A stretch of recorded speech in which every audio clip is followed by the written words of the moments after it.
8, 11 against Villanova, 14 against Elon. So the Blue Devils pack a punch in the batter's box as well, as the first pitch from Yoder misses to Deanna Jennings. Ball was just a little bit outside. Looked like she was throwing a curveball right there off the plate. Mentioned Jennings' .424 average. She leads the team in hits. She taps this one back toward Yoder, who makes the play for the first out. Third baseman number 4, Anna Gold.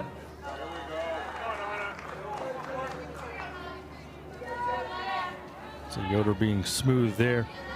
We talk a lot about the shadows. You can see they're right on the edge. In fact, they're cutting through the circle near the edge of the pitching rubber at this point. We talk about a lot from the hitter's standpoint about the ball starting off in the sunshine, going into the shadows. Any effect from a pitcher's standpoint, you being a former pitcher, when the ball comes off the bat back toward you? Absolutely. I was just watching that. It would be really hard to be able to read that ball coming back. Thankfully, it'll only be a factor here for a brief amount of time, but it is a factor early. Of course, daylight saving time earlier this week, so clock's moving forward an hour. Kind of messes with everything, including the shadows at the ballpark. It does, it does. We do get some extra daylight, though, which makes it nice. Yes, yes, not going to complain about that, ever.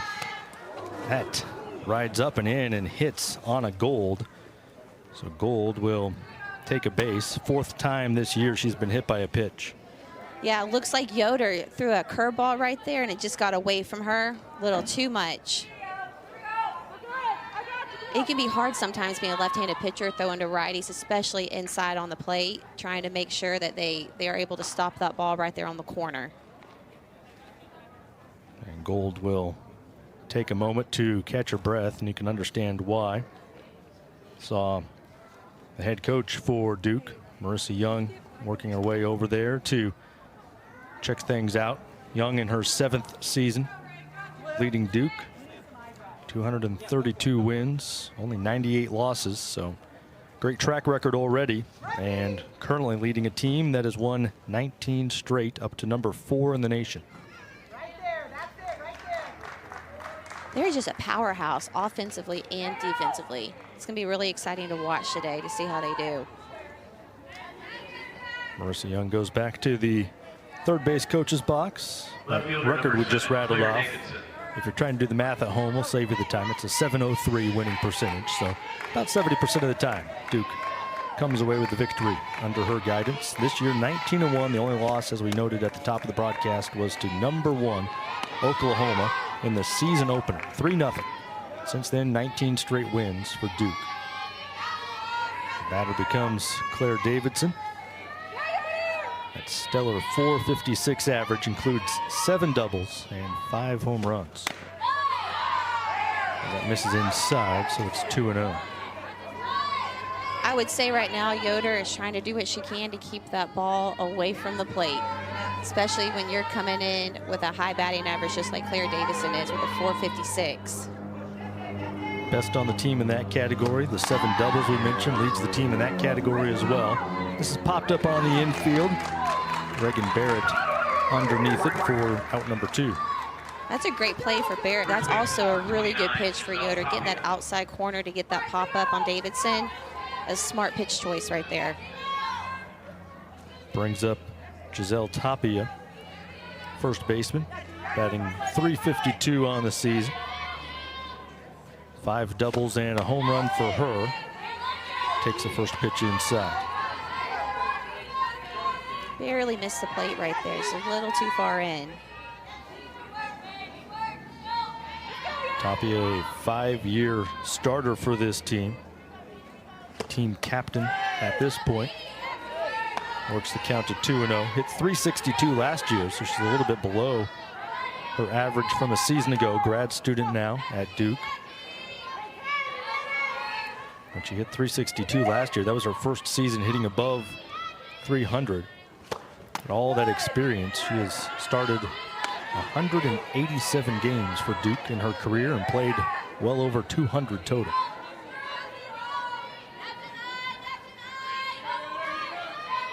Still with a lot of season to go this year. Takes a 3-0 pitch for a strike.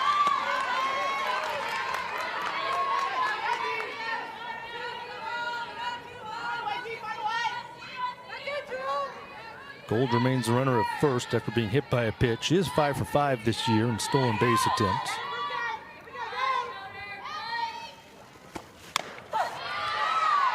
That's in there to run the count full. That was a pretty pitch right there, making sure she's getting that across the plate. The last thing you want to do is get 2 runners on with Duke's deep offense.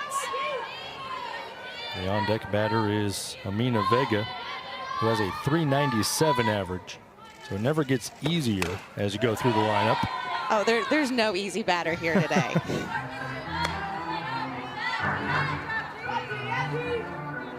That's the pressure Duke will put on its opposition. 3-0 already in conference play. They've opened up conference play as well.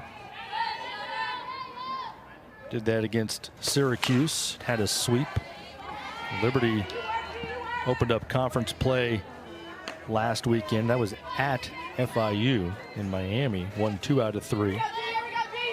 Liberty now members of Conference USA, so new league opponents to face. They'll have their first one at home against the CUSA opponent. Yep, Jacksonville against Jacksonville State this weekend. It's grounded towards second base. Roberts makes the routine play, and a hit batter is stranded at first for is below 1 at 0.90. Lefty-lefty matchup today, Dana. That must make your heart feel pretty good. Oh, it does, being a former left-handed pitcher myself. So it's going to be exciting to watch. Probably going to see a lot of movement today, probably a lot of different changes in speed. So hopefully we'll see some ground balls, pop-ups, different things like that from our pitchers. Yoder, the lefty freshman for Liberty, hit a batter. No other base runners beyond that. Now Liberty with its first turn at the plate going against a lefty incurred as that's fouled into the screen. You know, Roop's really carried this team this year with offense. Coming in with that .385 batting average. She's hit 7 home runs already this year. 16 RBIs, which is a big number. Absolutely is. Leads Conference USA in slugging percentage and OPS at the moment. Second with those 7 home runs. Hits this ball out toward right field pretty well. Carrying, and an opposite field solo homer to start things off for the Flames. Rachel Roop goes deep for the 8th time this year. I would not expect anything less from Rachel Roop with that pitch and that hit.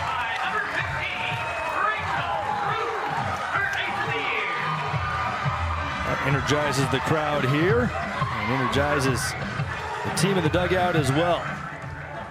She took an outside pitch, took it over the right field fence. That's a solid hit, solid swing right there. 8 home runs now for Roop for the season. Duke had not allowed a run since February 25th. 7 straight shutouts, and in total 49 innings without allowing a run. And it took 1 batter to change that here for Liberty. You know how hard that is, Kyle? Yes. To go that long, yes, not giving up a run, and then the first run you give up is a home run. Yeah. Yeah, that's a great point. We'll see how Duke responds. We'll see if Liberty builds from there. That pitch is upstairs. Check swing did not go, so it's 2-0 to Mary Claire Wilson, batting .250 this year. Looks like she did not break her wrist right there, which is why they said that she did not swing through that pitch. You know, it's interesting when you look at the pitchers with some of the new rules they've had in the past few years, where they can have 1 foot on the mound and 1 foot off. Gives them a lot more power. I did not have that when I was playing in college, so yeah. I am kind of jealous. Oh, I'm sure. Yeah, nice advantage for the pitchers here as this one is upstairs, so it's 3-0 to Wilson. Kirk trying to settle in. I mentioned that ERA below 1 for the year. 3 wins, 1 loss. Opponent's only hitting 100 against her for an opponent batting average. So I'll get your thoughts in a moment on that situation. We'll see how this 3-0 pitch is delivered at first.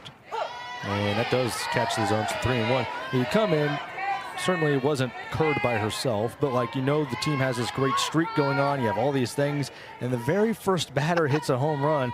How do you recover that quickly? You have got to just calm yourself down. You got a lot of game left. It's first inning. You got a lot of game left here. Biggest thing you got to do is really focus on your pitches and let your defense do their work. The defense not able to be activated there as that 3-1 pitch misses. So Wilson is at first base. She's 4 for 6 in stolen bases this year, and Haley Dieter becomes the batter. Designated player, batting .306, 12th start of the year for her. 23rd game overall for LU. Close pitch, but a good take by Dieter. I think right now, Curd, she just needs to try to find that strike zone again. I think giving up that home run and now just walking the second batter, she's going to have to really calm down right now.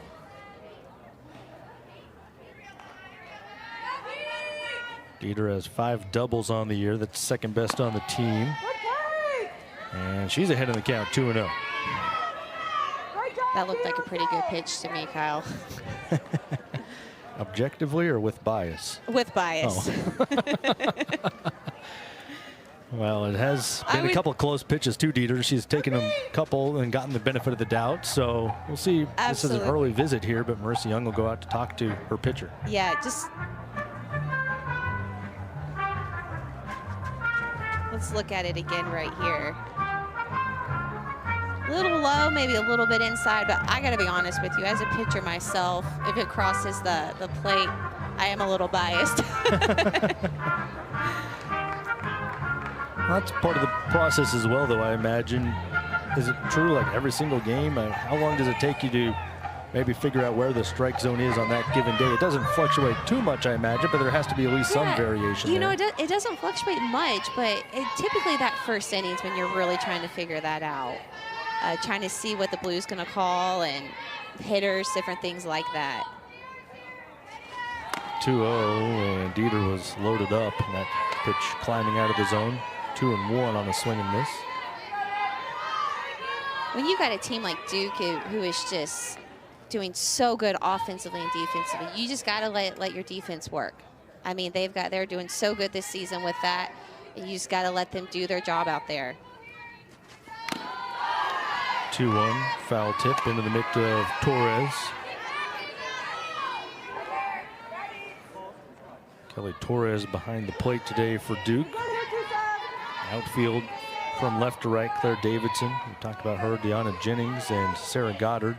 Take a look at the Duke infield in a moment. Here's a 2-2 pitch. And she did go around, so a strikeout of Dieter. Ball looked outside the strike zone, but she came through and broke her wrist. So right there, that is considered a swing. Strikeout for Curd. 53 strikeouts this year in 31 innings of work. 53 strikeouts compared to 12 walks, so better than 4-1 strikeout to walk ratio. She usually has a lot of composure on the mound. From looking at those stats and watching her pitch this season, she's able to take control really well. Hopefully she can get back here and start taking control of that mound and that plate. She's facing Savannah Jesse right now. That's in there to even the count at 1-1.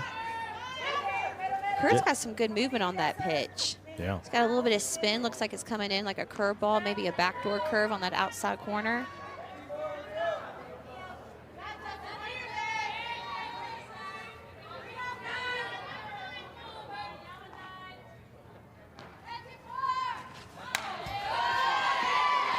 One foul back. Jesse hitting .258 this year as a freshman, has 1 double and 1 RBI, her 11th start of the year. 19th game overall that she's played in. You know, Liberty really needs to take advantage of having a runner on base right now with only 1 out, trying to get that runner to advance to see if they can get ahead in the game right now. This ball's lifted out toward left field. Davidson circles under it. makes the catch. 2 away as Wilson returns to first. I would say with Duke's offense, that one run is not going to cut it. Going to have to get a few more. Probably a pretty safe bet. Absolutely. They haven't been necessarily winning games by the mercy rule in a large amount, but they've certainly been putting up more than one every single time out. This ball in foul territory, slicing toward the wall, and a great catch made right at the fence. Sarah Goddard ranging over, makes the catch and hangs on as she collides with the short wall in foul territory. It's a pretty good vantage point as well.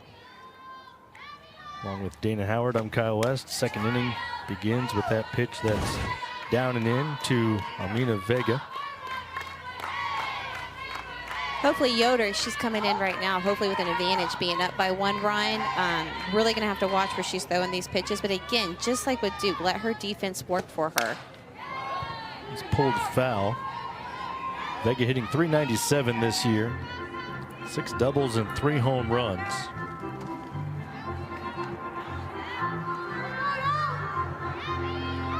Does it alter anything? You're still going through the lineup for the first time, so I imagine you came in with a game plan of some sort already, but you can't always expect to have the lead when you go back out there for the second inning. Does it change anything at all from that standpoint? It does a little bit. I mean, you're coming into the game already having a good idea of what pitches you're going to throw, what are their weaknesses, what are their strengths. The whole team's going to know that. You'll see different shifts in defense, different things like that.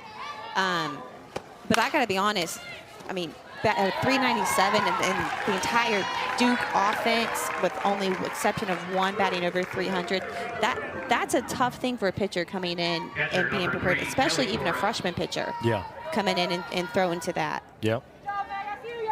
Vega grounds out to Fortner at first base. That brings up Kelly Torres, senior, hitting .389. Takes the first pitch strike.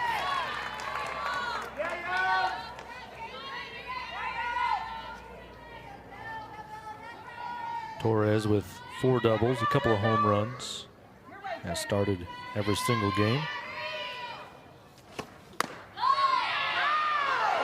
Close take there, count moves to 1-1. You know, Yoder's had a great season. Coming in as a freshman, being 3 and 4. Looking at her ERA with a 3.3. She's got 3 more years left of play. I know this has to be exciting for Liberty fans today to watch her out there on the mound, to know what the future is going to be here for Liberty softball. That 1-1 pitch grazed Torres, so second base runner for Duke, and both have been because of hit batters. She's not afraid to throw the ball, that's for sure. Yeah. 6 hit batters so far for Yoder this season. That's in 43 innings of work. I've hit a few batters in my day too. Oh, I imagine. Yeah. It's not always a negative. I was about to say, actually, to that point, I was just about to say, if you didn't, I'd be a little worried. I know. I think you need to hit a few at some point. If you didn't hit a single batter in your entire career, I'd say, man, there was maybe a missed opportunity. You question me a little bit. You've got to be aggressive. You cannot be afraid to throw the ball. Yoder working with 1-on-1 out, same as last inning. Got that first out on a ground ball and then hit the next batter. So exact same thing for Yoder here. I think Yoder's still trying to figure out where her strike zone is right now. Looks like there's been a few good pitches that she did not get called. Gets a swing and a miss from Amaya Burgess, who's a freshman in her own right, hitting .353 this year. That was a smart call on her throwing a changeup right there.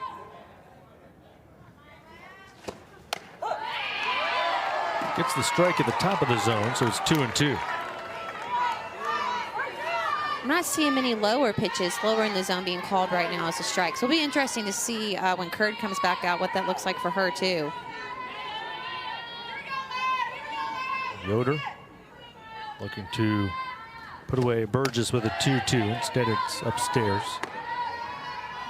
Yoder, the Delaware Gatorade Player of the Year.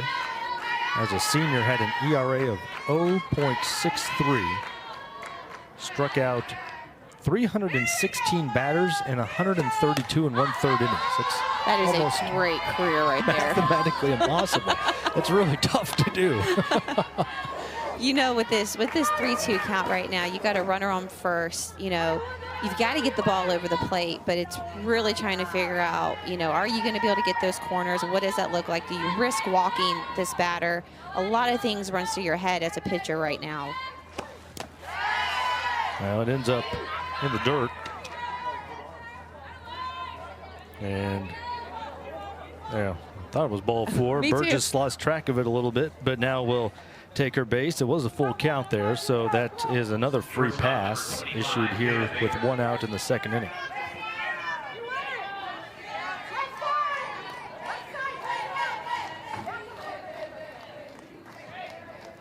Now Jada Baker will bat. 260 average for her. Goal here is for Liberty's defense to try to get that lead runner right there, to try to stop Duke from getting to third base and advance those runners.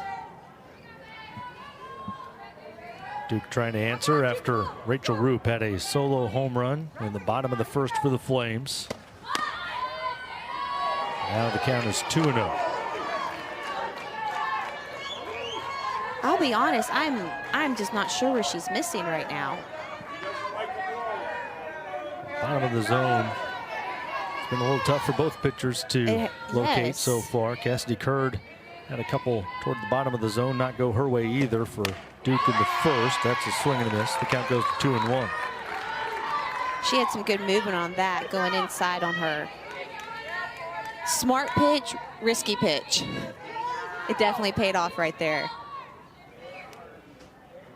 Now she deals a 2-1. That's bunted toward first, and Fortner will tag out Baker to take that out. The runners do advance. So runners at 2nd and 3rd with 2 away for the number 9 hitter, Sarah Goddard. Duke did exactly what they wanted to do right here, is advance those runners. Now they got a runner at 2nd and 3rd. It'll be interesting to see what happens here, even with 2 outs. Goddard with a stellar .412 average. It's a smaller sample size for her. Just her 12th game of the season. Has only started 5 games previously, so to be exact, she's 7 for 17. Still a great average, but not as many ABs as the rest of the starters today. Pitch catches the outside, so it's 1-1. Hopefully she's finally starting to see where those pitches are going to be called, because she starts changing a little bit of her motion and her location to kind of hit those spots right there to be able to get the call. Fouled back to the net, so it's 1-2. You know, 1 and 2 as a pitcher, nothing close. Nothing close. You definitely want to throw a pitch to try to get them to swing, try to get them to chase it. But you still got 2 pitches to play with. The last thing you want to do is throw anything down the middle, especially with 2 runners on right now. She throws it by Sarah Goddard for a strikeout. First of the day for Yoder, and it keeps Duke off the board. A hit batter and a walk. Yoder works around that. Really peeking out above the blades over there. What is it, bark in the park day? Oh, I think that's every day here. Hey, yeah, but it has that feel. But yes. Oh, it's a great day. That's what it is. It's a sunshine-filled day, 70+ degrees in the middle of the afternoon. Anytime you can get these in March, come out and celebrate. Oh, absolutely. You know, I know we've said that Liberty's had a little bit of a rocky start this season, but when you look at their record at home, they're 5-0 right now this season at home. Yep. So it'll, you know, I think they've got a little bit of gas to kind of go off of today. Yeah. And some momentum right there, especially going into a home game series this weekend. Yeah, that'll be against Jacksonville State. So great opportunity to build some momentum at the early part of a 5-game homestand. 3 of those against the Gamecocks this weekend, conference matchups. And then next Wednesday, a week from tomorrow, Liberty will host Charlotte to close out this stretch. The Flames With the early lead right now, Jemiah Byram, the batter, and takes strike 3. Byram, a freshman, hitting 154 on the year, goes down on strikes for the 6th time this season. Looks like Kerr just hit the outside of that corner right there and just caught her looking. That's a great pitch on her part. She kept it low, really painted the corners right there. Brings up Brooke Roberts. 214 average for her. Has started all but 2 games for LU. Takes a first pitch strike. I think Kurt's starting to find her rhythm right now. Yeah. Really starting to find that strike zone, being able to control more of her pitches, especially better than what she did in the first inning. Yeah, has good rhythm, a good pop right now. That one tails inside. And you have to remember, it started off and didn't feel great with a home run and a 5-pitch walk, but at the end of the day, she's only allowed 1 hit. I know. And that was Rachel Roop leaving with a the yard. .9 ERA. Yeah. So it felt a little overwhelming, I'm sure, from what Duke has come to expect in the month of March. That was the first run Blue Devils had allowed all month. But when you really get down to it, if you're Kerr, you get to go back out there for the 2nd inning. You say, okay, I've given up 1 hit. Okay. Yeah, you got 6 more innings to play. Yeah. You know, with an offense that's all batting over 300. 2-1 is tad low. The last if she went around. Looks like she did not break her wrist on that. That was a close one. One of the closest ones we've had so far. Let's look at that again. She came through, stopped her wrist right before she broke it. If she were to break her wrist and break that plane, that would have been called a swing right there. Instead it moves to 3-1. And that's upstairs, so 1-out walk to Roberts. Kerr let the ball get a little bit away from her, throwing a curveball right there, just a little bit off the outside corner of the plate. But Liberty right now, you got 1 out, you got a runner on first. I mean, take advantage of this momentum right here. Especially with a batter like KK Madre stepping in. Absolutely. Madre has been a steady presence on this team for a couple years, as that bunted foul. You'll notice the corners right there, the first and third baseman for Duke playing a little bit more in, especially with Madre, with her trying to lay a bunt down, slap the ball, possibly trying to get advantage of that, so maybe they could throw the ball to second. I don't know, but definitely watching them play a little bit closer to her. Madre started off at LSU, and then after coming to Liberty, immediately made her impact known. She hit .329 last year, also stole 26 bases, was only caught once, started 60 games for Liberty. So you get to the bottom of this order, that's a valuable weapon to have there. Even though she's only hitting 200 this year, you know what she's capable of. Absolutely. Definitely has some speed, too. Swings and misses there, so it's 1-2. It'll be interesting to see what she does right here. She's going to try to swing through, try to slap the ball. Obviously, if she bunts and it goes foul, that'd be an automatic out right there. But really trying to advance the runner. Roberts, the runner at first. 1-2 pitch. Fouled away.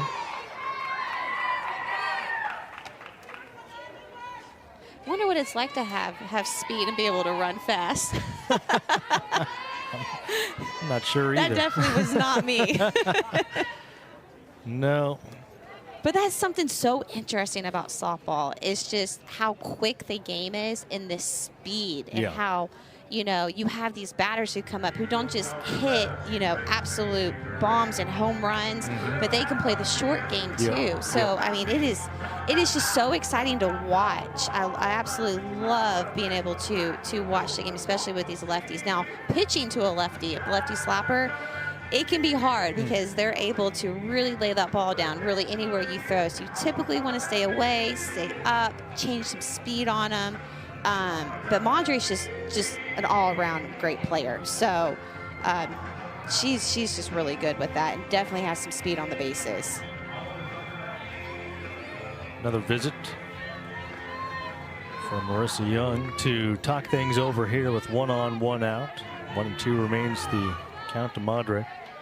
It is fun when you're talking about the offenses and the variations you can have, and then it's fun to see what coaches do with that, because there's so many options, the way you can stack a lineup to try to make the most of what you have. Every team, like you said, may not have any bombers. They might only have one, but then how do you slot that in optimally, along with a bunch of players that have the ability to get on base, can run faster? There's so many ways you can change things up with a lineup of 9 in softball. Oh, absolutely, yes. I mean, it's just not typical where we always assume that that fourth batter is going to be that power hitter, different things like that. You can create your lineup with having all girls who play a short game. You know, you have speed. So that's something that's so much fun to watch in softball. It's just the creativity of it and the way that these coaches put together their lineups, both offensively and defensively, pitch calling, all of it. It's just exciting to watch. Certainly is. It's been a fun one so far here. Good battle in this lefty-lefty matchup. Curd delivers again, and Madre takes down low. It's 2 and 2. I think Duke wanted that call right there. Yeah. Inside on Madre. Looked a little bit too far in, possibly a little low. But good call for the umpire right there on that play.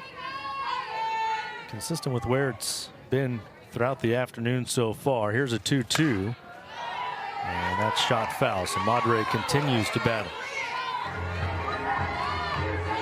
I'd say right here with Curd, I mean, everything she's throwing, Madre seems to be getting a piece of it. Possibly coming in with an off speed, maybe throwing something up, get her kind of swinging through the ball. We'll see what she does right here, but that's something I would probably do, is maybe switch up speeds a little bit, see if we can get her to chase some. Curd deals a 2-2 and puts it in the zone. Madre takes strike 3. So the second backwards K of the inning for Cassidy Curd. Curd's got some great movement on that pitch. It's a curveball right there. Look at the spin, just breaks right across the plate. I think it caught her looking, probably caught her guessing right there with Madre. Third strikeout in total for Curd, and a big one to prevail in that battle.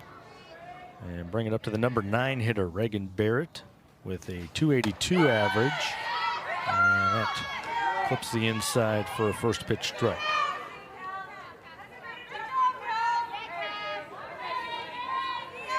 You know, right here, Curd, she just needs to calm herself down, focus on the batter. You got 2 outs, runner on first. Let her defense play right here. She's ahead in the count now, 0-2, trying to work around a 1-out walk to Roberts. A couple strikeouts already, looking for 3 in this second inning. See, the shadows have moved across a lot of the infield. Slowly going across the infield. Slowly working the way across the left side, all the way to the right side. 0-2. That is up and in and hits Barrett. So Curd loses Barrett on an 0-2 pitch and puts 2 on for the leadoff hitter, Roop. Looked like that ball just kind of slipped away from her when she was throwing it. Up and in, hit her right there in the stomach. But now we got runners on first and second. Anything can happen. That's the cool thing about softball. This is what happened last time Roop was at the plate. She got all of that.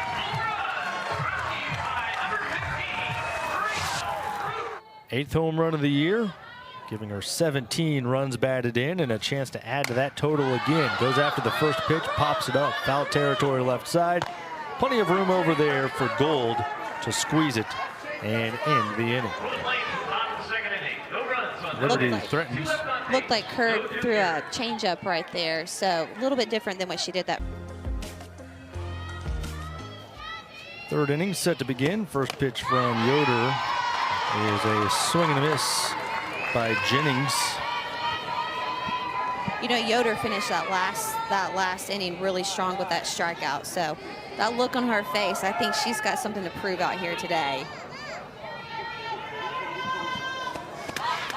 Jennings a leadoff batter, so it starts the second time through the order for Duke.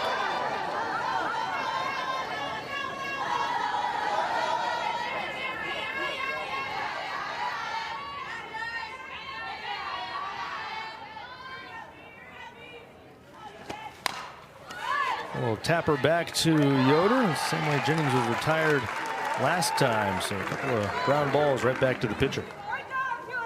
Third baseman number 4, Anna Gold. Anna Gold was hit by a pitch last time, so she'll bat for the second time today. Yeah, and you know the good thing about coming back through the lineup again is she's already knows what these girls have hit, what's worked, what hasn't, making some adjustments right now, hopefully. Great off-speed pitch right there for Yoder. Mentioned Yoder and her accolades, being the Gatorade Player of the Year in the state of Delaware. Talking about that wild strikeout ratio, striking out 316 batters out of 132 and 1/3 innings. That's 397 outs to be exact. So that means more than 79% of the outs she recorded were strikeouts. Can you imagine?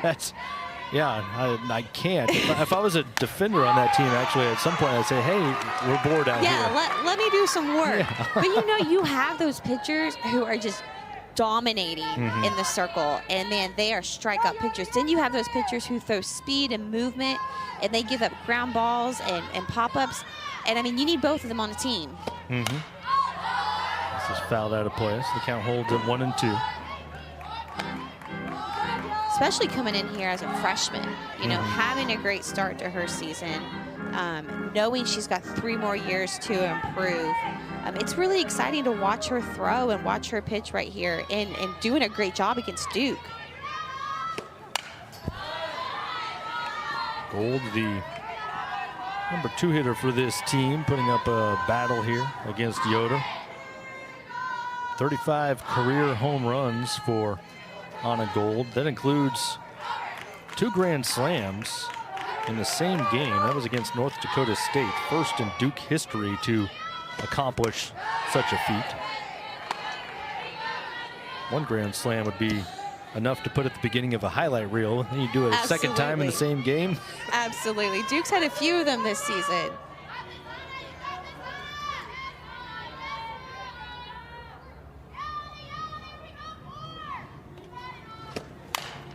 That is put in play. A little slow roller to third, and Gold is there in time for an infield single.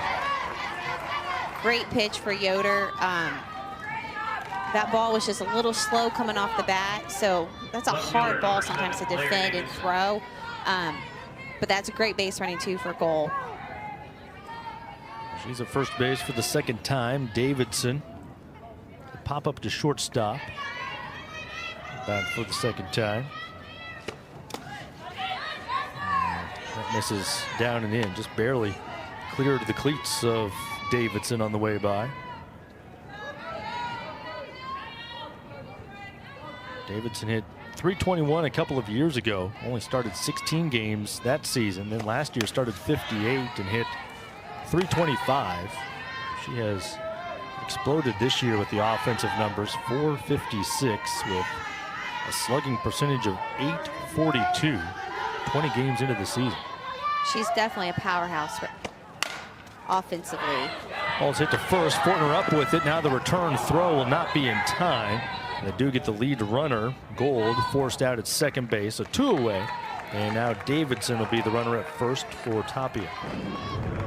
That was a great play for Liberty, getting the lead runner right there. Barely missed that double play, but getting that lead runner was crucial. So now they're only left with a runner on first and 2 outs. Hopefully Yoder can again just kind of calm down in the circle, let her defense do the work, and see what happens here. Tapia with a ground out to second base in the first matchup between these left-handers.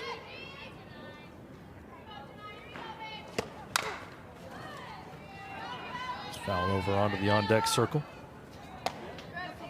I don't know about Yoder or Kurd, but myself being a left-handed pitcher, it was always harder throwing the lefties than it was the righties. I don't know if it's the way the ball moved. It got a little bit more of the plate, but I always had to focus a little bit more on hitting those corners.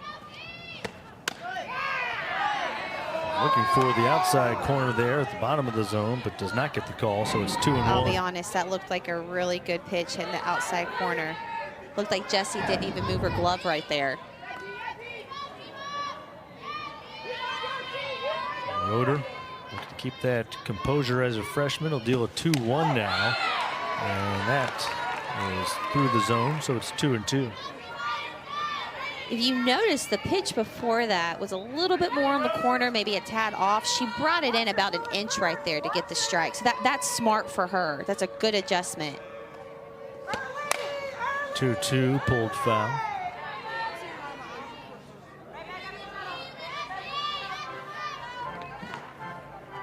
Typically, when you see a batter pull like that, they've got quick hands, typically out in front of the ball right there. Something away, an off speed, something like that, to kind of get them off balance would be a great pitch option.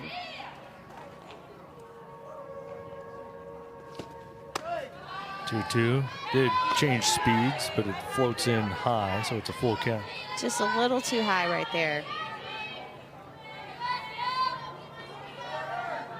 Changeups are one of those pitches that when you throw it, you got to go all out. You slow it down, it typically is going to go high. Ground ball to second base. Roberts knocks it down, picks it up, and throws to first to end the inning. A one-out infield single. It'll begin in just a moment. We're joined by Dot Richardson, head coach for Liberty. And the offense started off with a bang with a solo homer by Rachel Roop. What are you looking for to get some momentum going again here offensively? Well, we definitely have to get that key hit. We're getting runners on, facing really good pitching, as you are aware. You know, the whole nation's aware. So the big thing is we're getting some good cuts. I think we're taking a little too many strikes. You know, with a pitcher like this, you got to jump on her right away, which Rupi did. She had an opportunity. Her next at bat, I'm sure she wants that back, but she's getting another shot. And hopefully we just go through the lineup and get our bats awake. How about for Kaylin Yoder showing a lot of composure as a freshman against this lineup? Yeah, I mean, she's stellar. I mean, Gatorade Plate of the Year out of the state of Delaware. She's just coming into her own, which is what we need this year because we have a very young, in regards to experience, pitching staff, and we're really proud of her and what she's doing. Well, thank you for the time, Coach. Thanks so much. God bless you guys. Yep. Go God bless. Flames. All right. Thank you, Coach. Dot Richardson will look on now as the bottom of the third will begin with Mary Claire Wilson, Haley Deaver, and Savannah Jessie. 2-3-4 part of the lineup, trying to find that key hit against Cassidy Curd. Coach is exactly right. Plenty of base runners since that solo homer by Roop, but nobody else has come across. The first pitch swing and a miss by Wilson. Wilson got on base last inning with a walk. So hopefully here, looking to get a hold of the ball. He's got a good eye for the pitches coming in.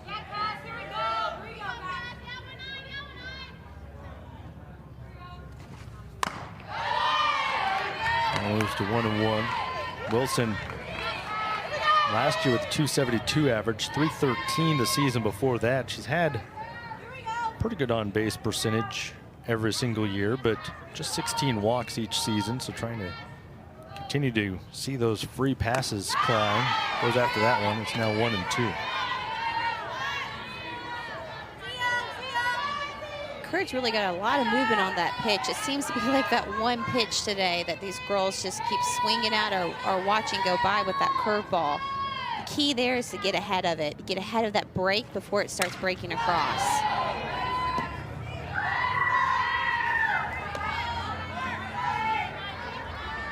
Curd looks back to her dugout, nods affirmation for whatever she just heard. Just a sophomore lefty out there for Duke. Had an 18-3 record though last year with a 1.65 ERA. So incredible freshman campaign. Skips in to make it 2-2. Two young pitchers out there today. So it's exciting to see what the future of softball holds when you look at these two girls with Yoder and Kurd both battling each other as lefties.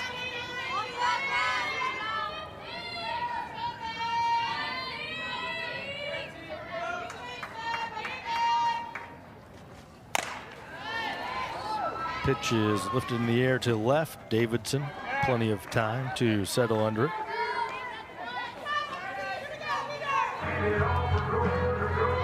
Talking about the youth of the pitchers. Obviously, you come into the season she had a lot of trust in her pitching staff. We talk about that loss to Oklahoma. She started that game. So Oh, yeah. against OU, gave up the 3 runs on 3 hits, 2 2/3 innings. So took the loss, the only loss of the year for Duke. That's why Curd comes in with a 3-1 record. But to be able to come in off that freshman season, which was spectacular, and then you go against the #1 team Oh, in the yeah. nation. I think that just shows a lot of confidence from her coach, you know. But going back to Liberty too, I mean, we look at their record, but they have played some tough competition at the beginning of this season, which I do not fault Coach Richardson at all for getting her girls out there playing tough competition, being able to battle against them. I think that's very, very smart on her part. Yeah, Liberty has 1 ranked victory so far this year. That was number 25 Penn State, and a few losses to ranked teams. This is a fly ball to center field that Jennings handles easily to retire Haley Dieter. Those other ranked opponents, Oregon, Clemson. So another top ACC team that Duke will certainly be very familiar with, and those 2 teams will be battling it out for a conference championship perhaps, as Clemson was picked to finish tied for 2nd in the ACC preseason poll along with Duke. So Liberty likes to go out and challenge itself in the non-conference schedule, and that's something we've seen across a lot of sports, but certainly softball does it at a high rate as well. ACC's got some good teams this year. Yeah. And, you know, Liberty's going to be playing some of them. They're playing Duke. They're going to be playing UNC, UVA, Tech. I mean, they've got some good games coming up against some strong ACC teams. So a little flare out towards shallow right. Vega, the second baseman, ranges back and makes the play. So for the first time today, the Flames are retired. Mina Vega starting things off.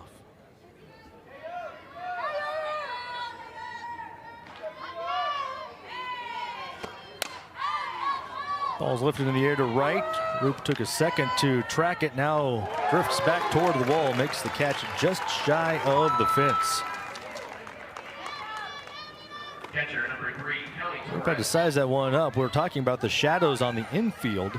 Of course, the other byproduct of that means, especially in right field, you're looking right into the sun and trying to track that while also knowing where the fence is. I was about to say, that is hard, trying to track the ball, not hit the fence, all of that together. But, you know, Yoder right now, I mean, props to her. She is just really, really staying composed on that mound right now. I mean, having up by 1 run, having Duke hasn't scored at all. Like, she's doing a great job. 2-0 the count to Torres. Coming in with some off speed right there, which is really smart for her. As you start kind of going through the lineup and you start facing these batters second time, a third time, they're going to catch on to your speed and what you're throwing. You got to be able to change speed. You got to be able to change locations. And she's doing a great job. Ground ball to Roberts at second base. 2 up, 2 down to begin the 4th. Really letting her defense work right now with that catch with the first out with Roop, right now with Roberts. That is just great. I mean, not only is she just a dominating pitcher with strikeouts, but she's also just throwing pitches, letting her defense work, which is all we ask for as coaches. Maya Burgess walked her first time up. One of 3 free passes in the first 2 innings, but Yoder was unfazed after all of them. Hit a batter in the first inning and then hit a batter and walked one in the second inning to put 2 on with 1 out, but never rattled, just continued to stay with it, and so far has kept the Blue Devils off the board.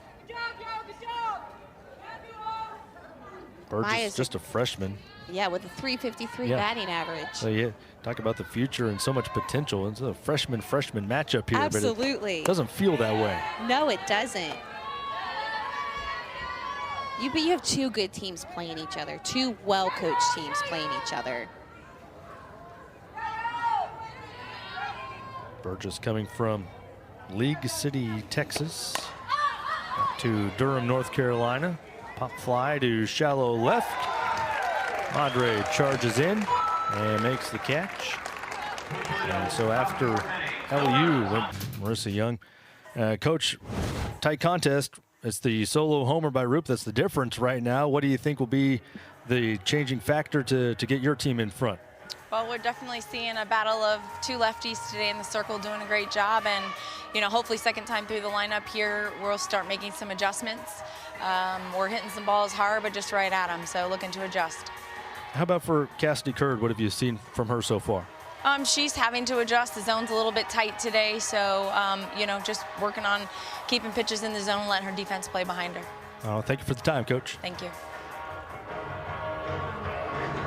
Marissa Young, we talked about her winning percentage above 700 with Duke, including this incredible 19-1 start to this year. 19 straight wins, 7 straight shutouts coming into today. The solo homer in the first inning gave Liberty the lead, and it remains 1-0. It's Fortner with a pop-up to right field. First time up with that fly ball down the right field line where Goddard ran all the way over, made the catch right in front of the short fence.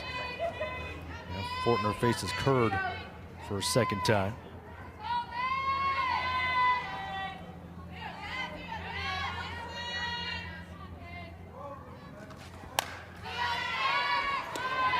Looks like Fortner's really getting a good eye on that pitch. Getting her hands out there. Even from that first hit earlier when she had that fly ball to right field, seems to be reading Curt's pitches pretty well. 0-2, hit back up the middle. The second hit of the day for the Flames comes courtesy of Megan Fortner. That was a great hit on Fortner. It looked like Curd was throwing an off speed right there, and she just kind of waited on it and right up the middle. So that's great. That's all Liberty needs to do. It's just base hits.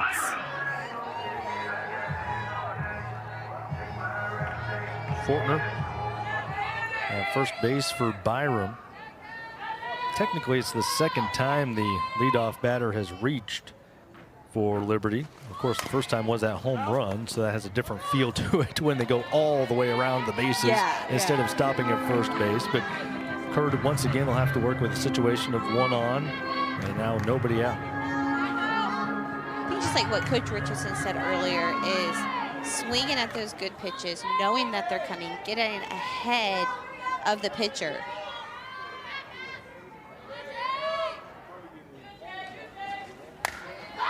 Bunt is popped up in foul territory, but angled far enough foul that nobody can get there in time. Top of the first baseman, the one that was crashing hard, trying to get there before that ball hit the turf. It's a tough thing on a coach when you've called 2 bunts in a row to try to advance the runner. Now with Byram, hopefully he can get a hit right here. We'll see. Curt's throwing really well.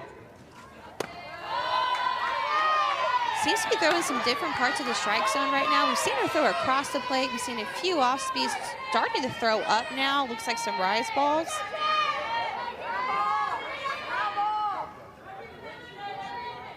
Curd closing in on 60 pitches. Deals a 1-2. The bottom half of the lineup here. Brooke Roberts on deck, and then Madre after that.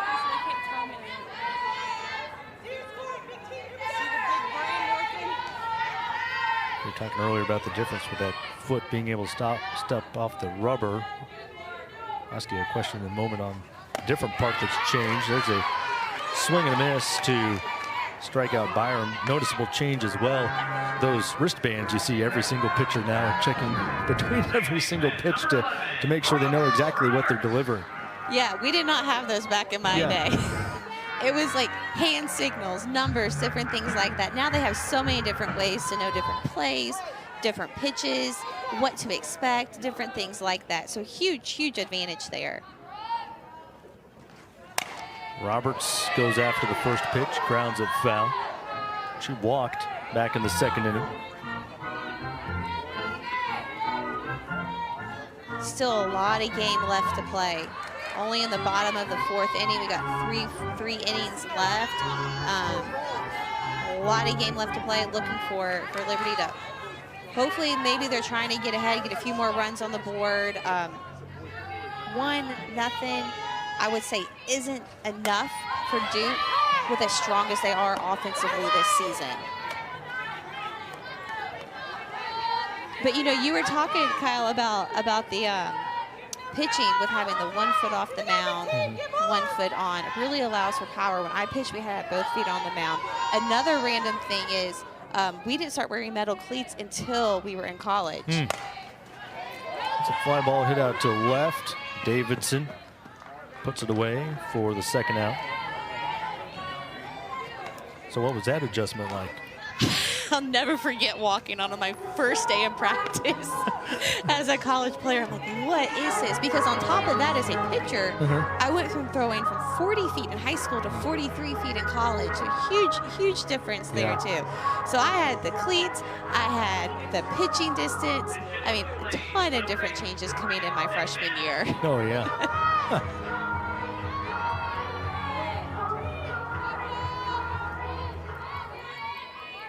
Like a change here for Liberty at the plate. This is the spot normally for KK Madre, but instead it will be Bryn McManus, and she takes a first pitch strike.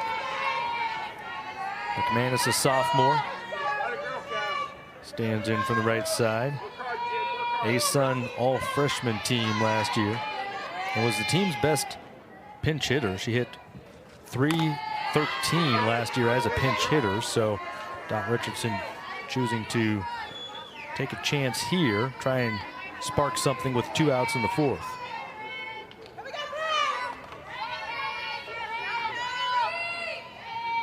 McManus this year is 4 for 25. She has started 6 games, 15th game in total that she's been a part of.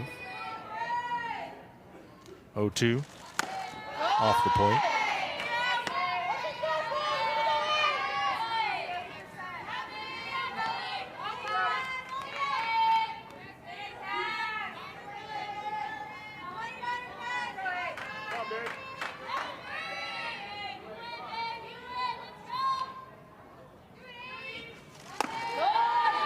Upstairs, 2-2.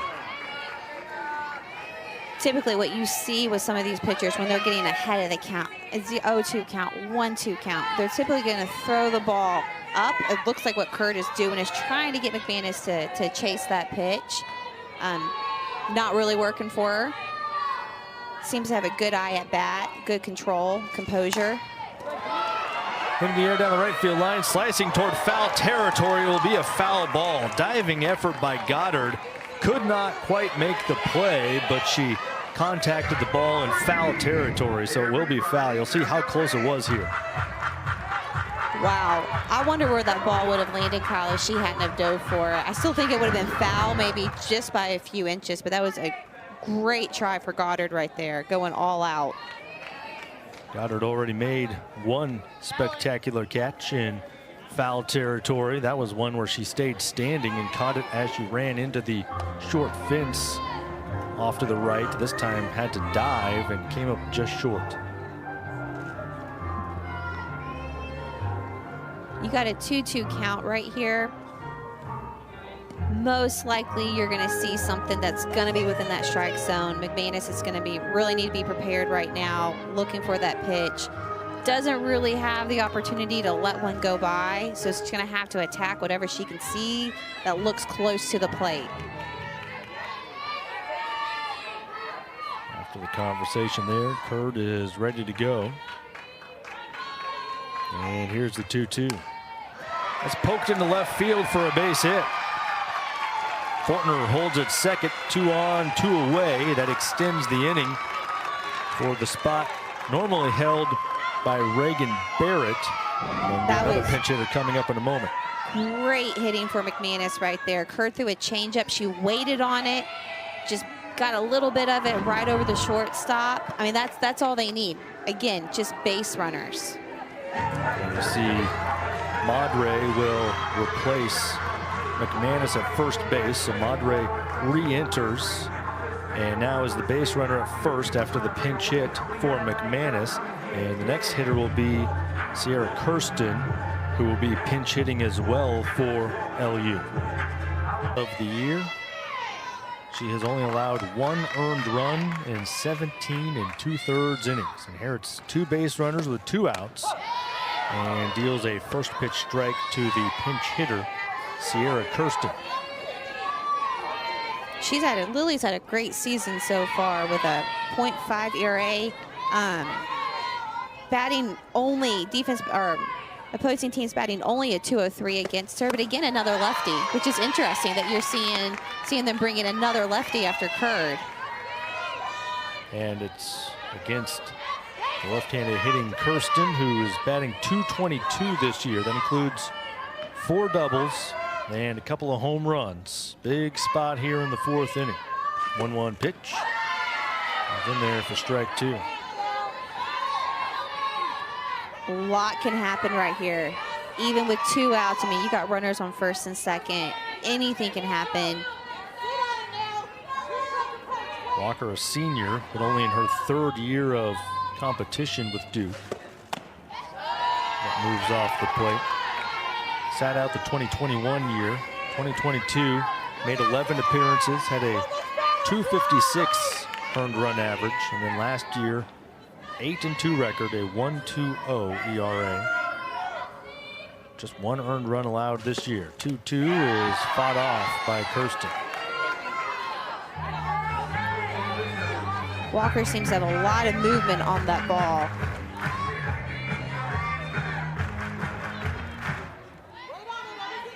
Again, with a 2-2 count, you can't really let anything go by that's close to the plate. You've just got to attack whatever is coming your way and being able to read that ball really well from the pitcher.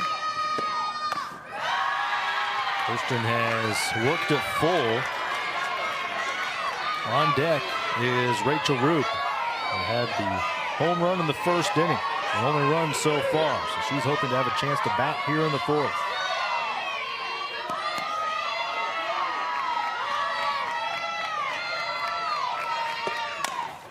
And that's grounded back toward Walker. She knocks it down, now looks, and everybody is safe. So the bases will be loaded for Rachel Roop. That is the last person that Duke wants up the plate right now. Another look at the comebacker here. Walker got the mitt down to slow the momentum, but did not come up with it cleanly, and then looked to 3rd base initially. Probably her only play remaining at that point was at first, yeah. But she looked at 3rd, and that took away all the options. Absolutely, yep, and definitely an error right there on Walker.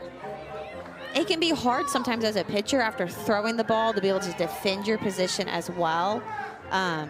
Not the easiest thing, especially with her coming in also. You've got 2 outs, you've got runners on first and second. You're down by 1 run, so there's a lot of pressure there too. Pressure only increases now as Rachel Roop will stand in already with a home run today. And now batting with the bases loaded here in the 4th inning, trying to blow open a 1-0 lead at the moment. And takes a strike from Walker. We all know what Roop is capable of doing. She's proven herself over and over this season. But again, all she needs to do right now is just focus on base hits, connecting with the ball, not trying to overpower it there at the plate.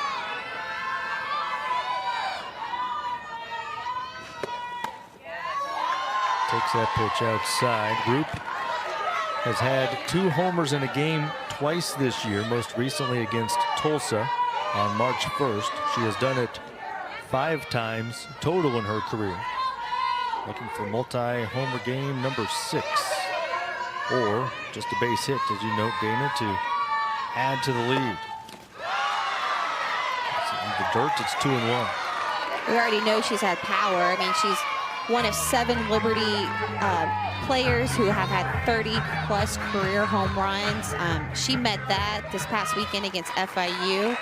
So she's more than capable of taking advantage here. 2-1. That's a strike on the outside, 2-2.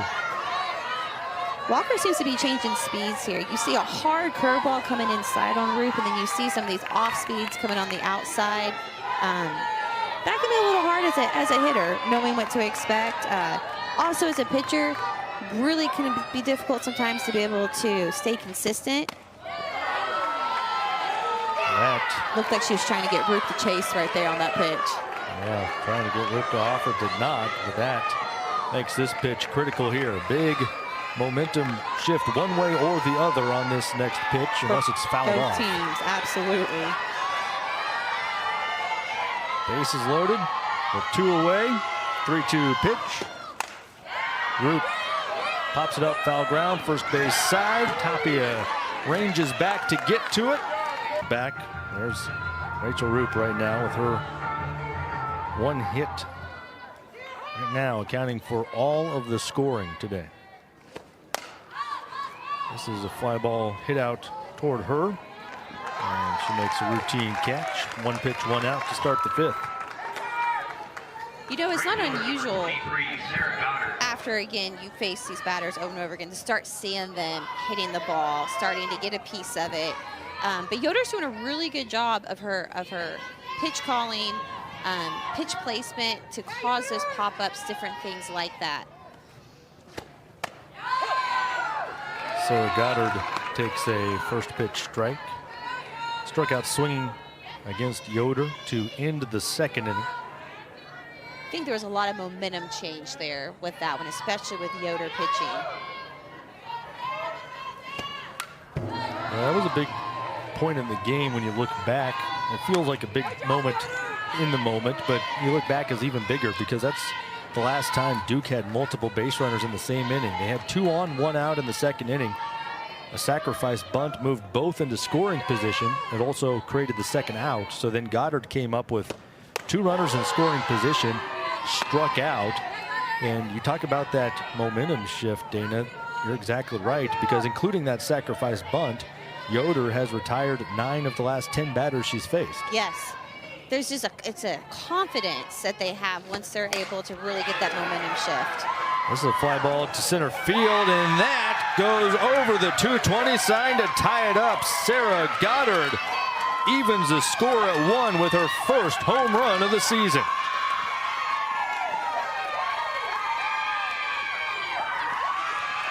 Goddard did a great job with that, really driving that ball all the way to center field. Again, we talk about momentum change. There's another momentum change right there. So it's going to be interesting to see how Liberty comes back, how Yoder keeps her composure. But again, that could really start rallying these Duke bats right now. And with 1 out. Yeah, and the top of the order now with Jennings. 3rd time facing Yoder. So you have so many things coming together. You may have been able to hear at home the screams and shouts from the Duke dugout. Sarah Goddard, 115 career games. That's her 4th career home run. So she does not hit a home run often, but that feels like a big one right now. Duke is on the board, and it's all tied at 1 here in the 5th. You said all along, Dana, 1-0. You didn't think that was going to be enough. I didn't.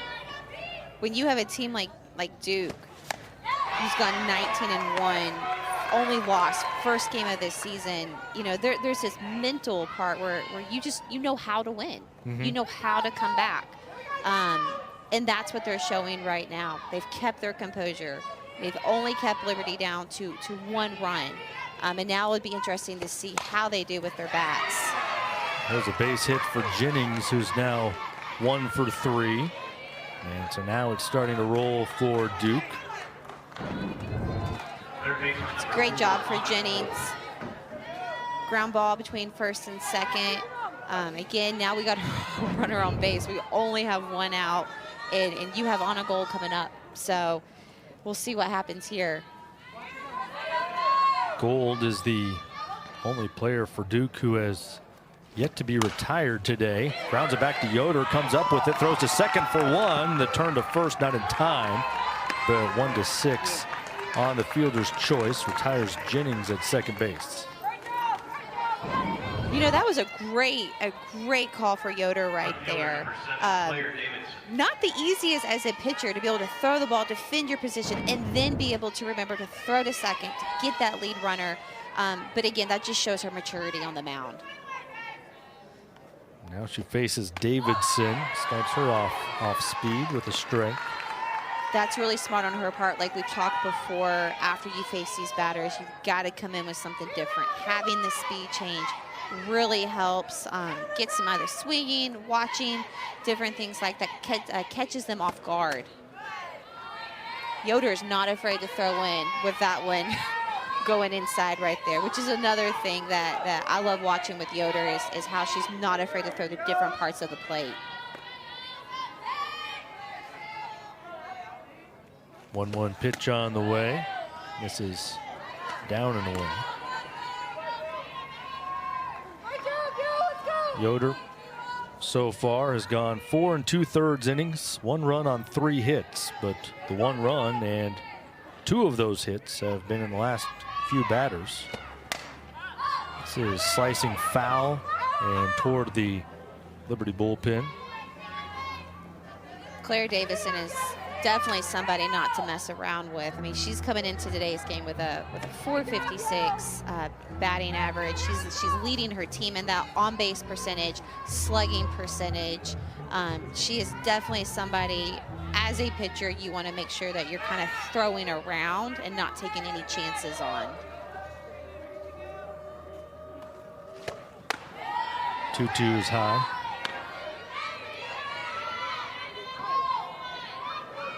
One thing you've talked about with Yoder, and she's done exactly that, is allowing her defense to help her out. Just 1 strikeout for Yoder, only 1 walk as well. Of course, hit a couple batters, but for the most part, Duke has had to put the ball in play, and that's paid off for Liberty.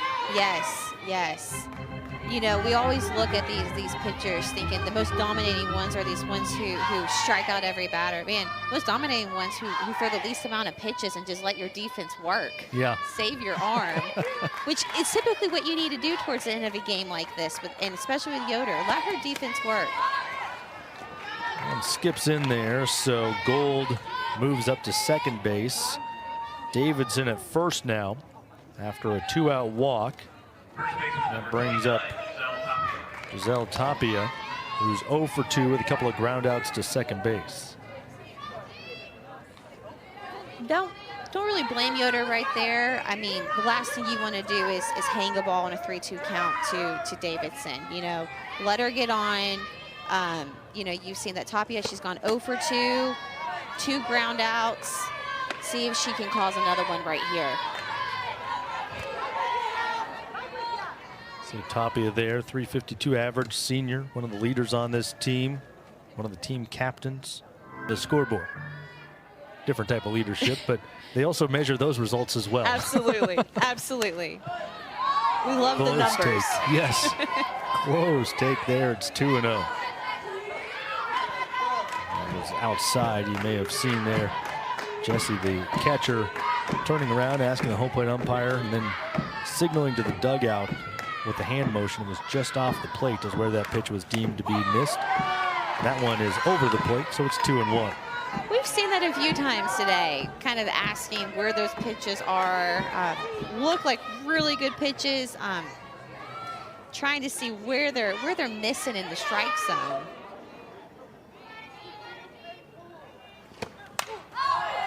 Two-1 is fouled back.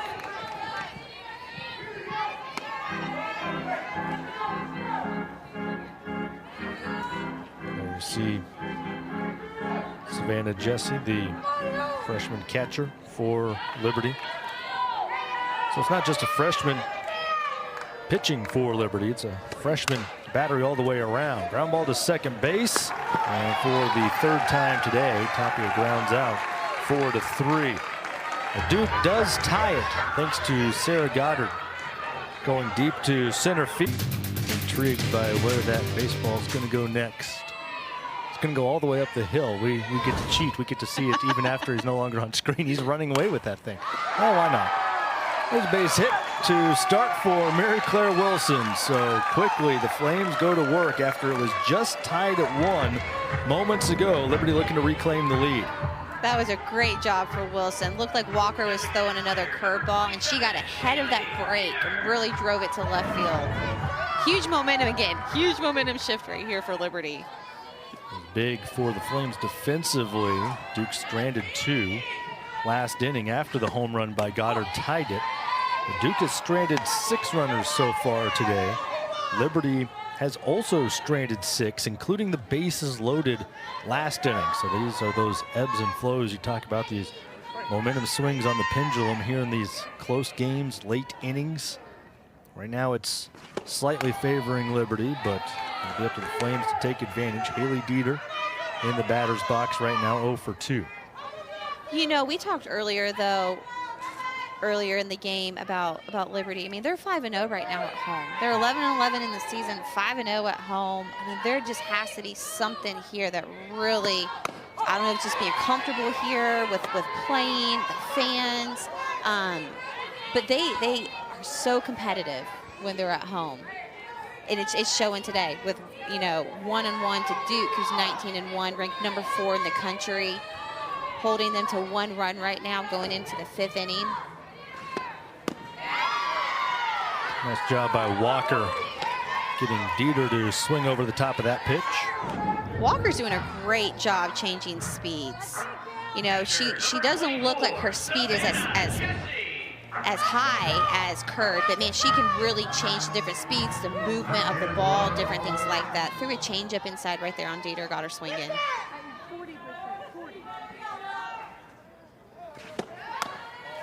Savannah Jesse takes the first pitch outside, snap throw down to first to check on Wilson.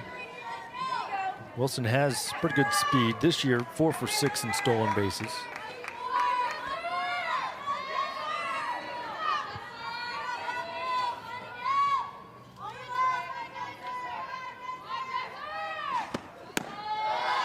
Down low. Last year Wilson had 8 steals, 12 the year before that, 33 in her career. Right now represents the potential go-ahead run for LU in the bottom of the 5th. It's fouled back by Jesse. Again, Walker's coming in with that off speed.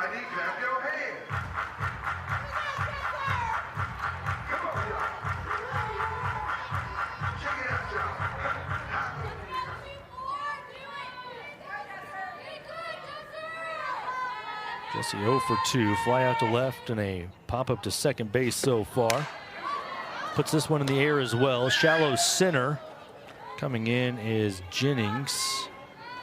Calling off Baker. 2 away for Megan Fortner. That's a great play for Jennings. It's always the little bloopers that go right over the infield. It's always seemed to be the hardest to defend or give you like the biggest heart attack watching. But that was great. That was great teamwork right there, calling her off. Fortner had a base hit to lead off the 4th inning. This one's popped up into foul territory and just enough room over there for Tapia to make the catch. And Pop-ups, the ground outs, different things like that. She is just letting her team defend her and help her out. This one's hit in the air down the left field line, and that is a solo home run for Amina Vega to give Duke its first lead of the day. Opposite field, right down the line, a heat seeker that clears the fence and stays fair. Vega's 4th home run of the year, and Duke has the advantage.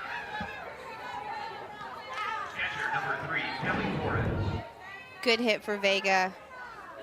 Looked like Yoder just kind of threw the ball a little bit more down the plate. Vega got a hold of it, obviously, with a .397 batting average. Cannot make many mistakes when you're playing against a team like Duke that is so strong offensively. But again, right now, Yoder, she just needs to keep her composure. They still got a little bit of game left. Come back, let her defense work, and be able to just kind of put that behind her. That's the hardest thing as a pitcher, is being able to forget about the last pitch you threw and focus on the next one. This will break up the rhythm as well, as Jesse needs a moment behind the plate.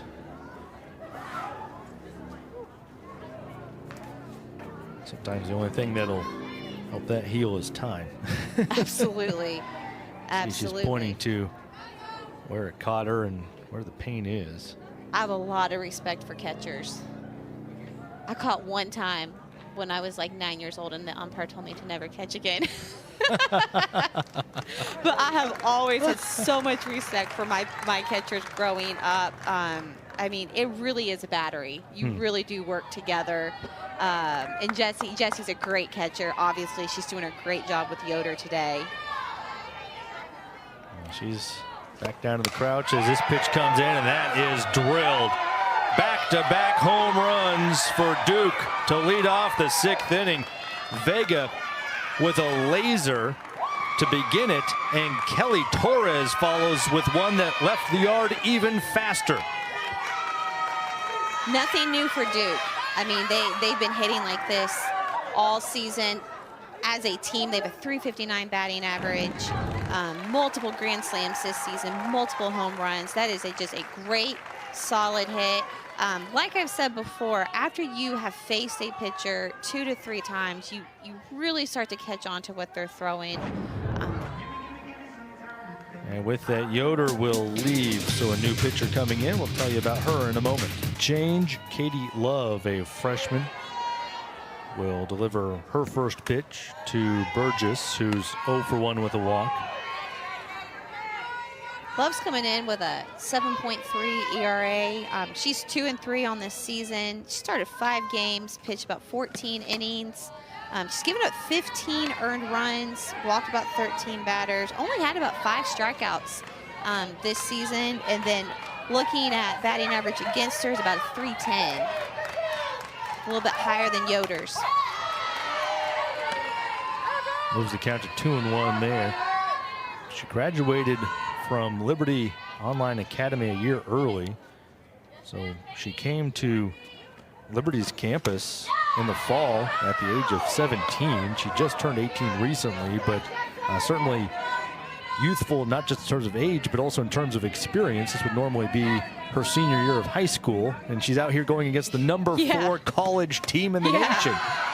But man, if this game has proved anything today, it is that the age does not matter. You've had a sophomore pitcher with Kurd, freshman pitcher with Yoder, a lot of young talent out here.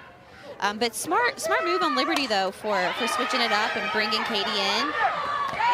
And she fields her position well there, getting there in time and completing out to retire Burgess. That's a great play for Love. She's barely got a little bit of the bat, but great defense for her. Good job defending her position there. Now she'll turn her attention to Jada Baker, who's 0 for 1 with a sacrifice. That ball's hit well down the left field line, and that banks off the top of the fence and is gone. 4 runs today for Duke on 4 solo home runs, and for Baker, that's her 2nd of the year. That's a great hit for Baker. The home runs this inning, they have really just gotten a hold of that ball. Turned on it down the left field fence, that left field line. Again, it's 4-1. Love just needs to get out there. She just needs to calm down, let her defense work, throw her pitches, throw what works for her.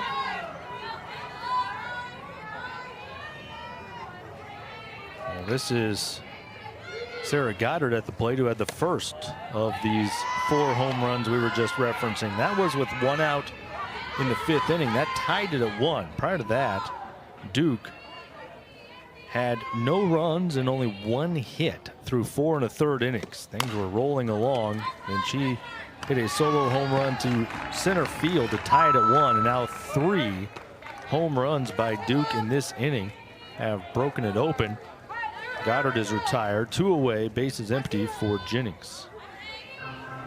Not surprising with Duke, with how their season has gone, how they've been able to take advantage of every game offensively. They've done a great job. Again, we've talked about the mental part too of just knowing how to win and how to get ahead. They're doing a great job with that. I mean, 19-game winning streak. A win here today would tie them with the longest winning streak in school program, which was set in 2021. So big game for them too today. But still a lot of game left. I mean, we look at it, it's 4-1. The cool thing about softball is a lot of things can happen in a half inning. We can get out, Liberty can get out of this inning, they can come back. Game's not over yet. Pinch hitter standing in is Francesca Freelich, senior, who's hitting .333 this year. She's made 12 starts this season. Coming up in a pinch hitting role for this one. She pounds that foul to the left side.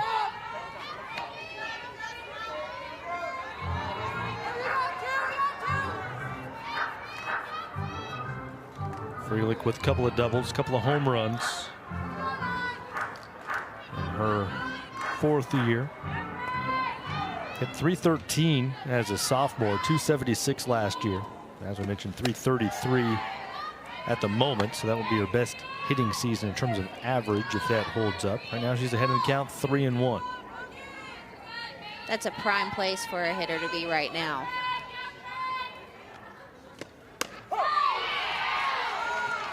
Full count now. Jennings had been 1 for 3 in the leadoff spot. She's the one that was pinch hit for. Anna Gold is on deck. Slashed foul.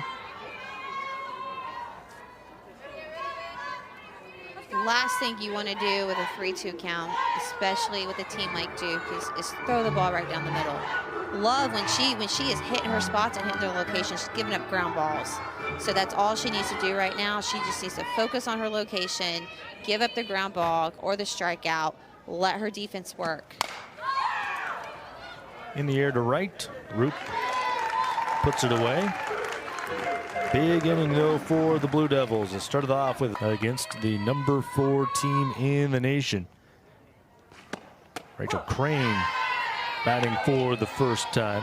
Byram was the starting 3rd baseman for LU. Crane is pinch hitting for her here. 154 average for Crane, who has started all but 5 games for Liberty this year. Liberty right now just needs to focus on getting runners on base. It's really hard in these moments to think of like hitting the long ball, hitting the long ball. Just get your runners on base.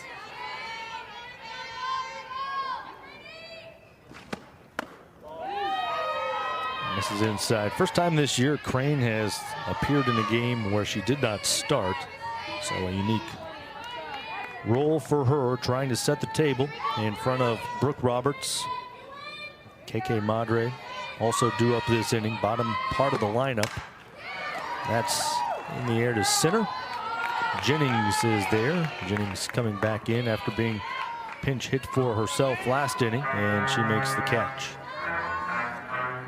Liberty seems to be connecting with the ball, but it's just going right towards these defensive players. Roberts 0 for 1 with a walk will bat here.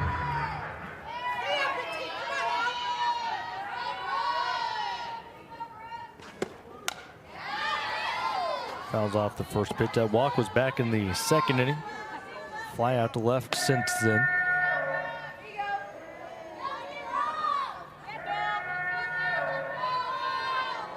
It's always interesting to see this lefty versus lefty duel.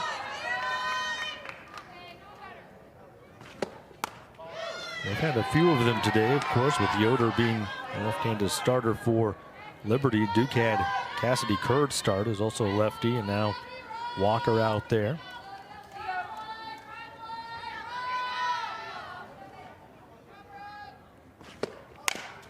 You mentioned earlier, sometimes you weren't as excited about pitching to left-handed hitters, found a little more difficult. What were some of your ways, I guess, to combat that? I'm sure it mattered a little bit on the individual hitter, but was there any common theme or anything that was different going against left-handed hitters? Definitely when you had a hitter who was playing more of the short game, trying to get there to chase after the ball, to give up some ground ball, something like that. Like what Walker just did right there with Roberts. But grounds out. when you're facing like a lefty who's a power hitter, those are always the ones where, you know, having to go up in the zone. Don't be afraid to throw in on them. If you're going to throw in, you got to go in. Don't lay anything up over the plate. Change speeds. Try to get them off their, out of their comfort zone, off their feet a little bit. Madre down a strike. McManus pinch hit for her last time this spot in the lineup came up. McManus came through with a base hit. Madre is re-entered, so she's 0 for 1 with a strikeout. That was against Curd. First time seeing Walker, and she's behind in the count 0-2. Madre's got a lot of speed. Definitely if Liberty can get her on base, that would be to their advantage with how quick she is.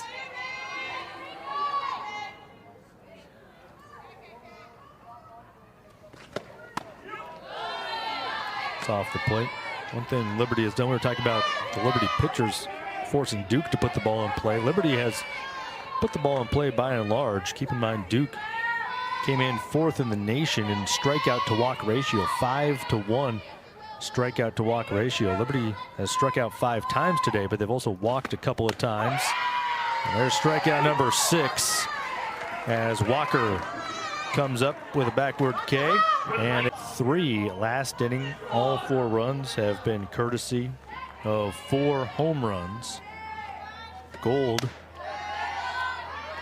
1 for 2 today, has also been hit by a pitch. It's her first time taking a look, though, at the right-hander in Katie Love.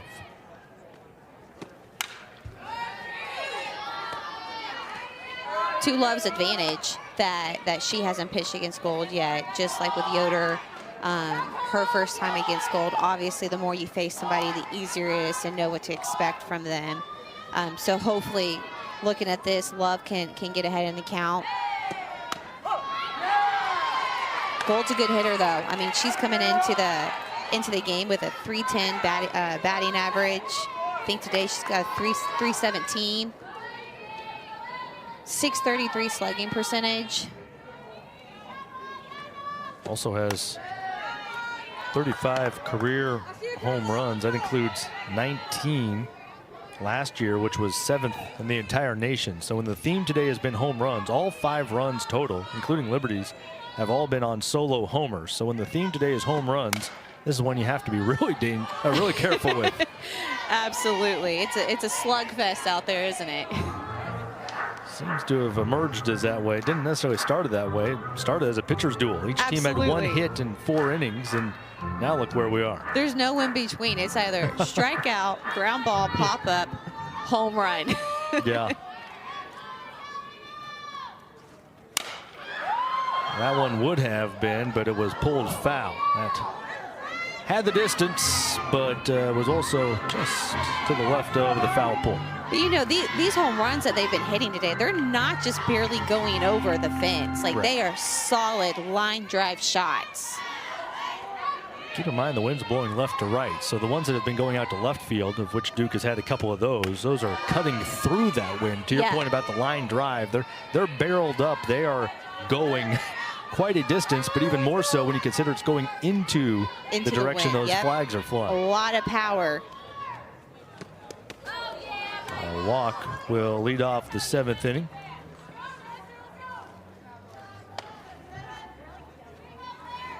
Brings up Davidson.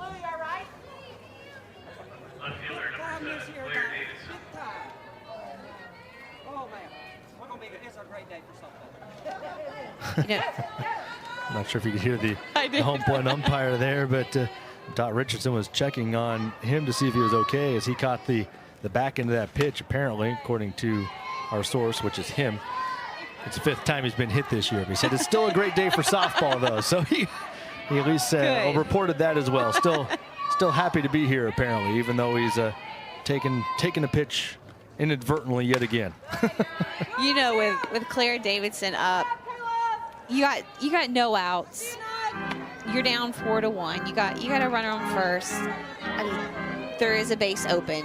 You gotta pitch smart here. You gotta be smart with your pitch calls. Batting a 456 batting average coming into today. Nice fly ball to left field. Madre is there. Runner tagging, throw to second base. And great hustle there by Anna Gold to tag up and move into scoring position. Smart base running for Gold. Knowing that ball's most likely going to get caught, tagging up, and then taking off as soon as Madre catches that ball.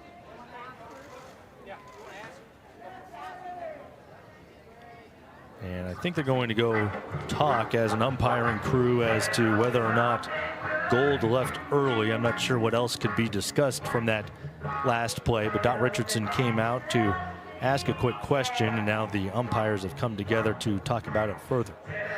Yeah, you cannot, when you tag up for a pop-up, a fly ball, different things like that, you cannot leave the base until that ball is caught. So what they're probably looking at is, did Gold leave the base prior to Madre catching that ball? And they are going to go review it. You saw the new international signal. It seems like everybody wants to put the headset on, so that you saw the hands go near the ears, asking if they would review it, and they will go review this last play. Let's look at this again. Davison hits the ball. Don't really get a good shot of Gold at all. Be interesting to see what they see on their side. Yeah, and what other options they have to look at.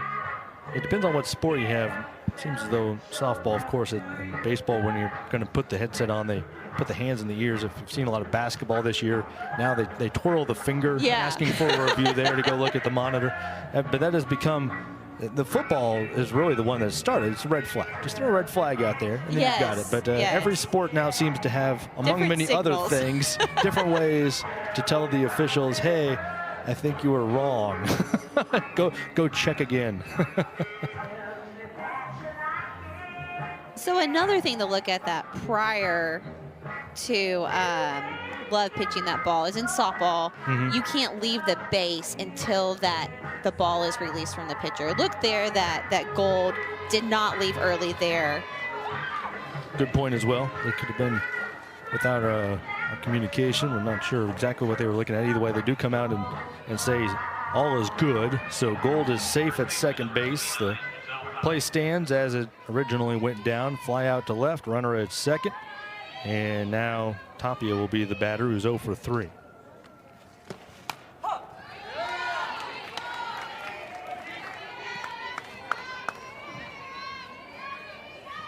Tapia's had a great season so far. She had a few ground outs today.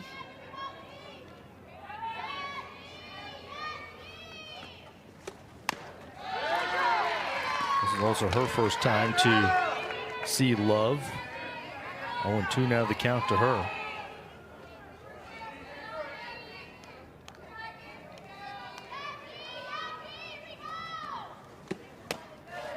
And watches that one dip low. That outside corner, well, inside right there for Tapia, seems to be that one spot that's not getting called today. That's fouled off the end of the bat. Down the third base side, lands on top of the roof there and continues bounding down.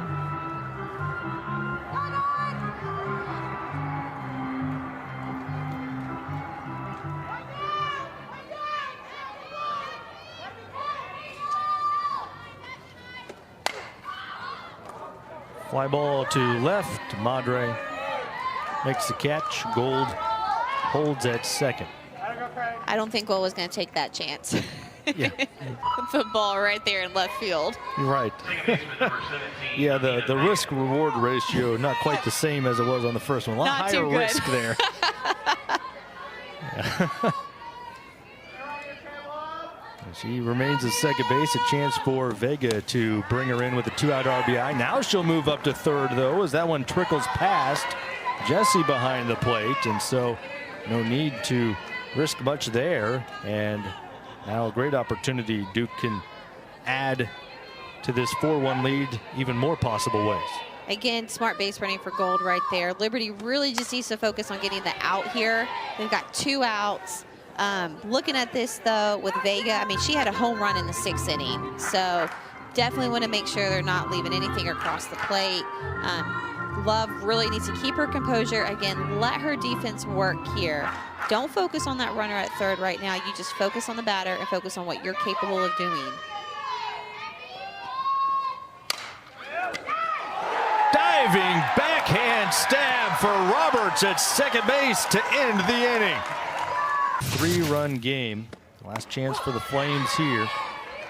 As the first pitch is in for a strike to Reagan Barrett, number 9 hitter, then back to the top of the lineup for LU.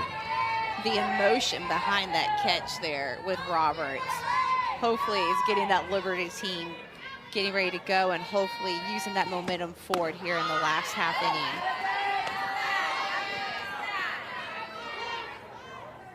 Walker's come in and done a great job, though. I mean, she's come in to relieve Curd, and she's pitched a great game. Changed up speeds, movement, letting Liberties hit her, but Duke has really been able to defend those hits. She's retired 6 in a row. Overall, 2 1/3 innings in relief. She has only allowed 1 hit while striking out 2. Walker seems to be more of that relief type pitcher.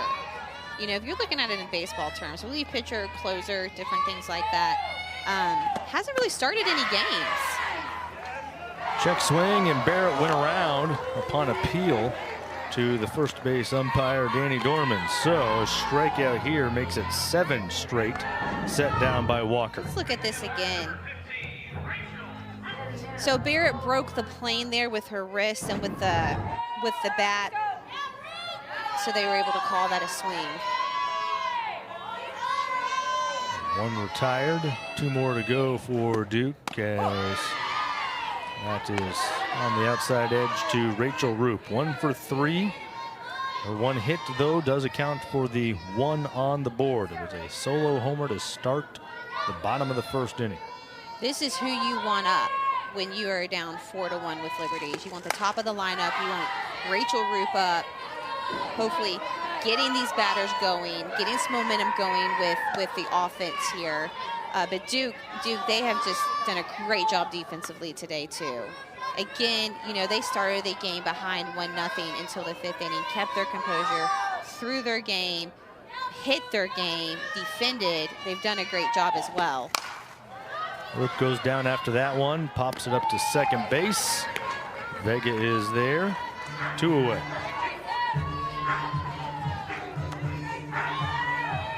Center fielder, number 7, Mary Claire Wilson. Mary Claire Wilson,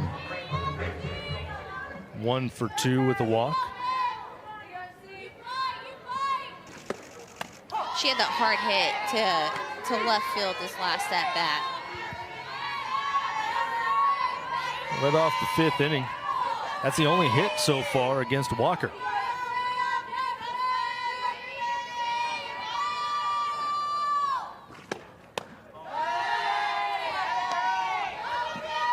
Haley Dieter on deck, hoping to have a chance to bat here in the 7th inning. There she is. 1-1. And the pitch to Wilson. It's fouled down.